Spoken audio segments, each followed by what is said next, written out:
Bular odam bo'lmaydi. Hayvonlar. Kim? Sen yangi ustozmisan? Aha. Omadingni bersin. Hurmat.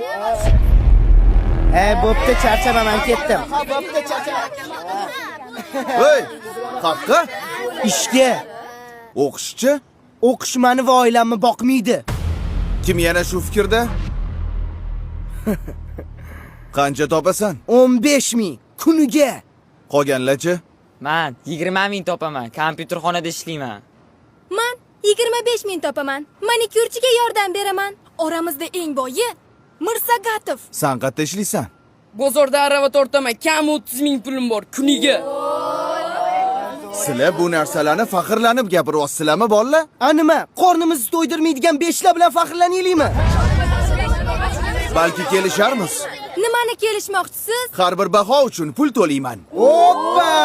Вот это поворот! Eng ko'p baho olgan 5 ta o'quvchiga Kuniga 20 mingdan. Yo'q, 25 mingdan. roziman. Oy, qaqqa? Ishdan bo'shashimni aytib keling. Narziqulov doimgidek ikki. Balki oldin tekshirib ko'rarsiz. Voy. Bo'lar ekan o'qisa.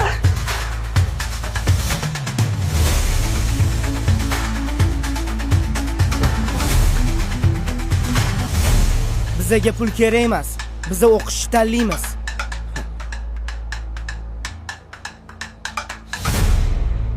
Rosa xursand bo'lsalar kerak. Sovg'a o'zi kimda? Manda. Bo'lla.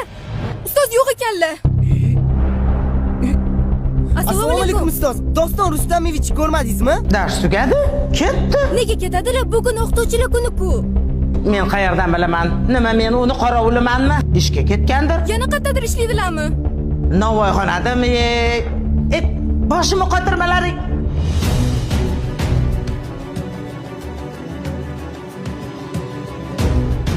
Ustoz, Iya? Kelinglar bolalar, non beraymi? O'zingizni pulingiz yo'q ekan-ku. Nimaga bizga pul bermoqchi bo'ldingiz? o'zingizni bolalaringiz bo'lib turib, nimaga begona bolalarni o'yladingiz? Shunaqa qiyin ekan. Nima qilasiz bu kasbni tanlab? Ustozlik kasb emas, bolalarim. Ustozlik bu hayot yo'li. Siz endi ishga chiqa olmaysiz. Sizni boshqa joyda kutishyapti. Qatta? Umrada.